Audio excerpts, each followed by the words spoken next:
Bienvenue dans Partage et vous. Dans ce podcast introspectif, je vais t'inviter à te questionner à travers mon histoire, à t'observer, ressentir, te mettre en mouvement et surtout à t'accueillir et t'aimer. Explorer toutes tes facettes et ton impermanence, mais aussi laisser la place à la partie sombre, obscure ou confuse qui est en toi parfois. Elle est tellement importante. Libère cette voix intérieure qui a envie de s'exprimer. Accepte tes émotions, elles sont passagères. Laisse-toi être, même si tu es rempli de doutes, de paradoxes, de contradictions, sujet à la procrastination et l'autosabotage. Tu n'es pas que cela, rien n'est figé, tout change. Tu es juste humain et c'est parfait comme ça. Ensemble, nous allons chercher notre identité afin de mieux vivre avec nous et les autres.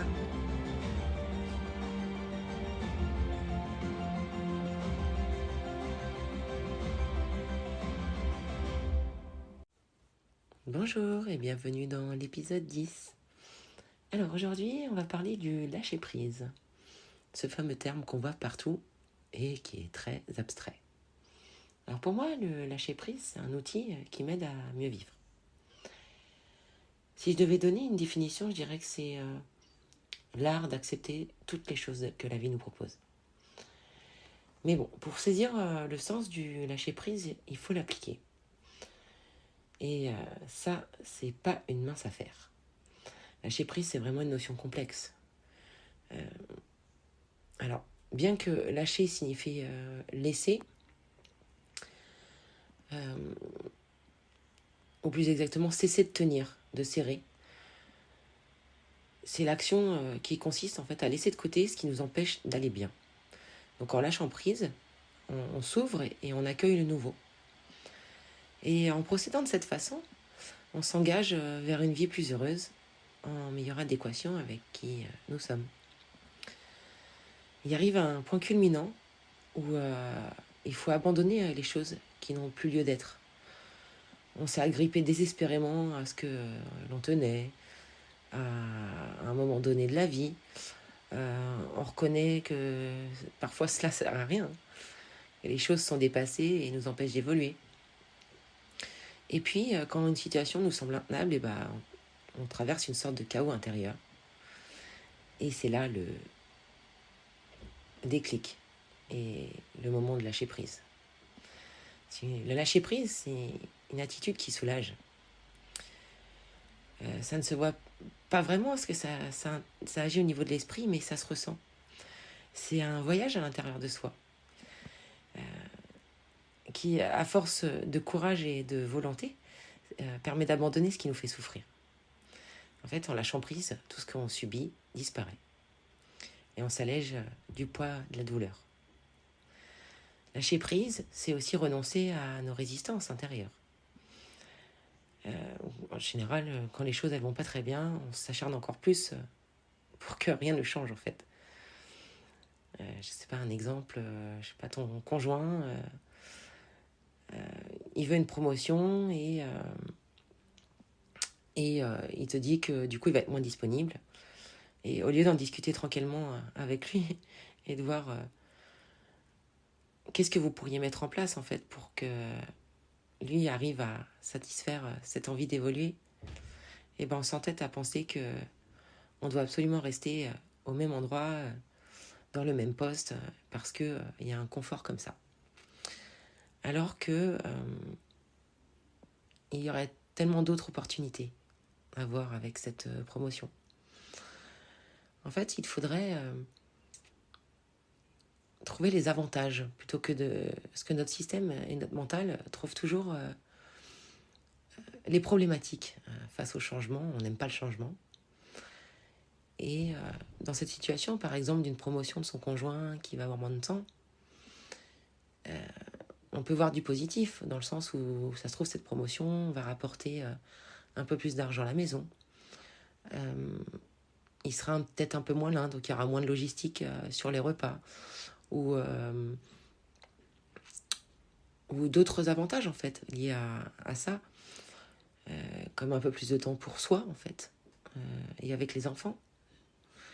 Ça peut être plein d'autres choses, en fait. Changer sa vision et de rechercher toujours ce qui peut être positif dans une situation qui change.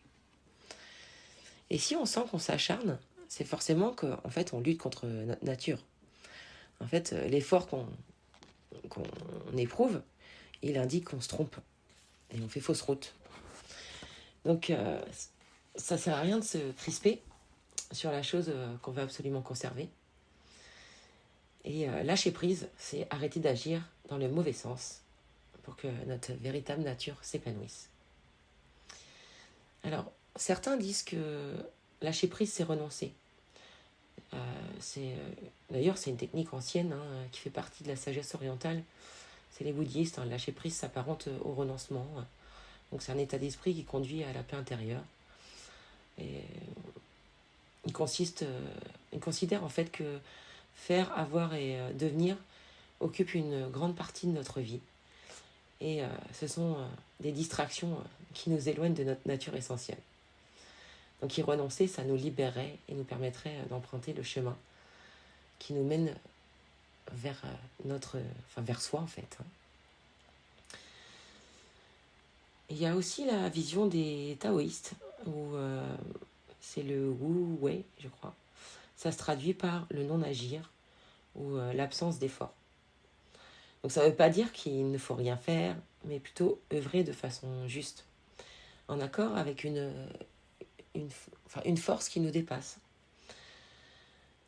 Lorsque cette attitude vraie est atteinte, donc c'est un mélange entre vouloir, c'est une combinaison du vouloir et de l'intention, et ben l'action peut se réaliser. Et moi je le vois là récemment. Ça fait ça fait 4 jours que je suis dans une résistance forte et un chagrin incroyable. Parce que j'ai lu le livre d'Alice Miller, Le drame de l'enfant doué. Et ça a été littéralement une bombe intérieure. Parce que je me suis rendu compte que j'avais pardonné à mes parents. J'avais beaucoup d'empathie pour eux. Mais que du coup, j'étais dans le déni de mon chagrin d'enfant. Je leur trouvais toujours des excuses à tout pour éviter de vivre pleinement ma douleur. Et là, pendant 3-4 jours, j'ai opéré une forme de lâcher prise, même si j'ai pas forcément réussi à mettre de côté mes émotions négatives. C'était pas le but. Là, j'ai voulu lâcher prise pour arrêter de contrôler et de foutre sous le tapis tout ce que j'avais vécu avant. Donc le fait d'avoir eu une mère complètement absente, qui passait sa journée à se maquiller pour sortir le soir, ou qui tombait dans les pommes de façon régulière. Et moi, enfant et très petite, à chaque fois je pensais qu'elle était morte en fait. Donc j'ai vécu avec cette douleur. Et j'ai eu une recherche que j'ai eu encore que je me suis laissée que j'ai abandonné en fait il y a très peu de temps, parce que je cherchais vraiment son amour et à comprendre ce qu'elle pouvait traverser, au lieu de chercher et d'accueillir moi ce que je pouvais ressentir face à cette situation. Et avec mon papa, ça a été dans le sens inverse. Lui, il avait très très peu de temps, devait faire beaucoup de choses. Travaillait en 3-8, il allait à la ferme familiale le week-end. Et du coup, on avait très peu de moments ensemble. Donc on s'est retrouvés souvent très seuls avec mes sœurs, à devoir s'occuper comme on pouvait. Et donc du coup, j'ai pas eu de rôle d'enfant. Enfin, j'ai pas pu jouir de mon enfance. J'ai été une mère très tôt. Et du coup, ça m'a fait un gros décalage avec mes camarades d'école, ma famille. Et j'avais toujours ce spectre d'enfant quand même. Je me disais, mais les adultes ne comprennent rien. Il faut toujours leur expliquer. Et tiens, ça me fait penser à la référence du Petit Prince, où il dessine un éléphant dans un boa et que tout le monde dit que c'est un chapeau. Et il disait que justement les adultes, ils comprenaient rien, il fallait tout leur expliquer. C'est marrant ce pont. Et en fait, voilà, pendant 3-4 jours, j'ai eu des émotions de tristesse, de chagrin, de colère aussi parfois, ou de dégoût. Mais c'était mon chemin. Il fallait que je vive cette période de contraction pour comprendre que depuis toujours, mes états dépressifs, enfin depuis mon adolescence, régulièrement j'ai des dépressions ou des idées suicidaires, me venaient en fait de ce manque d'amour et ce manque de logistique, ce manque de soutien. Ce qui a pu m'enclencher une distance face aux autres, des troubles alimentaires importants. Et en lisant ce livre, j'ai compris que mes troubles alimentaires, ça a fait un eureka, étaient liés à toute cette enfance. Parce qu'à chaque fois que j'avais des troubles alimentaires, c'était souvent le lendemain ou les jours qui suivaient une rencontre familiale. Ou des contextes en fait où quelque chose me rappelait en fait mon enfance. Et j'en ai échangé avec mon amie, ma sœur Claire hier, qui d'ailleurs parlait et aide beaucoup, qui m'a déculpabilisée de cette période de 3-4 jours où j'ai vraiment pas été bien, parce que c'était mon chemin. Et aujourd'hui, j'ai fait un volte-face, quoi. Je me sens pleine de joie, d'envie. J'ai envie de faire 1 million de choses, parce que j'ai enfin laissé cet enfant, consoler cet enfant. Et accueilli en fait tout ce qu'il pouvait ressentir. Et suite à cette conversation avec mon amie Claire, j'ai fait 1 heure de méditation. J'en avais vraiment besoin pour retourner à mon corps, retourner à mes sensations, retourner à mes émotions, mes pensées. Parce que c'est un savant mélange de tout ça, la méditation. Et elle est devenue importante dans ma vie que très récemment, parce qu'avant, j'étais toujours dans la recherche de réussir et de performance liée à la méditation. Je me disais, j'y arrive pas, c'est trop compliqué. Comment on fait pour pas penser? Comment on fait pour être calme et rien faire pendant 20 minutes? C'est une perte de temps, c'est pour des gens perchés. Mais parce qu'en fait, j'étais dans le rejet de mon corps et de mes émotions, de mes sensations. Elles me faisaient peur. Aujourd'hui, je peux passer 1 heure à méditer et en tirer une satisfaction incroyable. Parce que après chaque période de méditation, je me sens au taquet niveau concentration, par exemple, dans mon travail.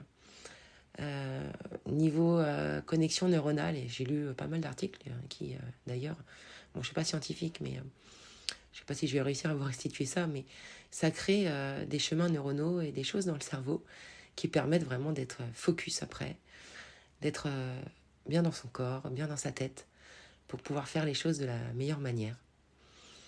Et pour moi, la méditation, c'est vraiment un deuxième outil avec le lâcher-prise. L'un va un peu avec l'autre chez moi.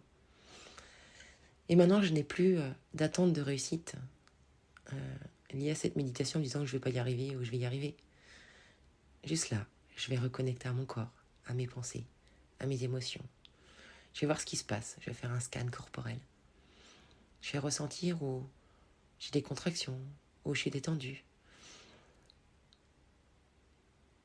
Je vais m'apaiser. Parfois, la méditation est guidée. Parfois, il n'y a aucun bruit. Je fais vraiment en fonction de mon envie et de mon humeur. Et cette méditation qui a fait suite à ces 3-4 jours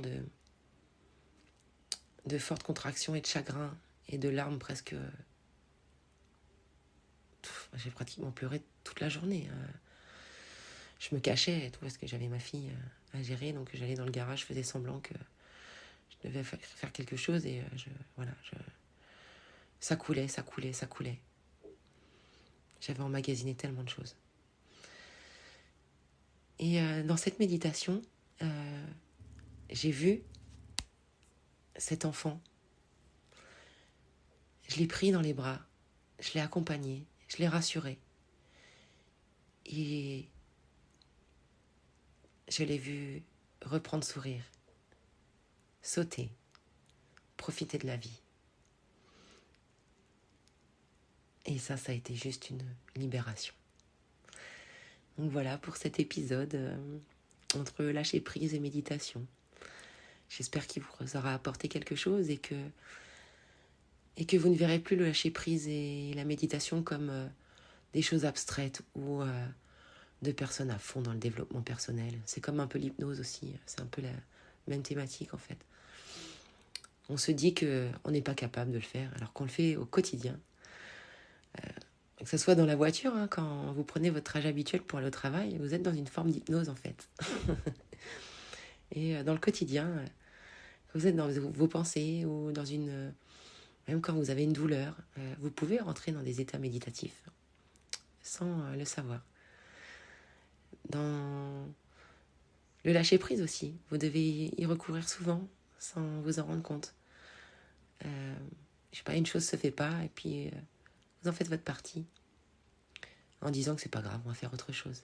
Et voilà, c'est aussi simple que ça et ça fait partie de votre quotidien.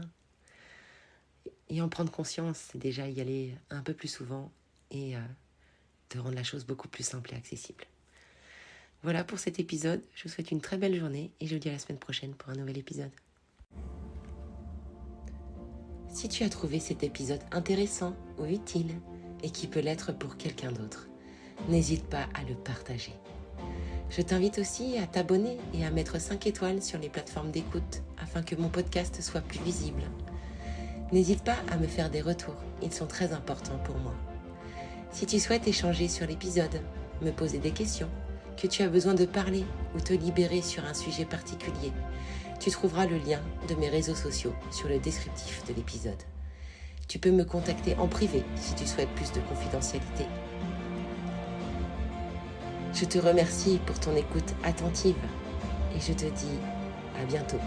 Affectueusement, Laetitia.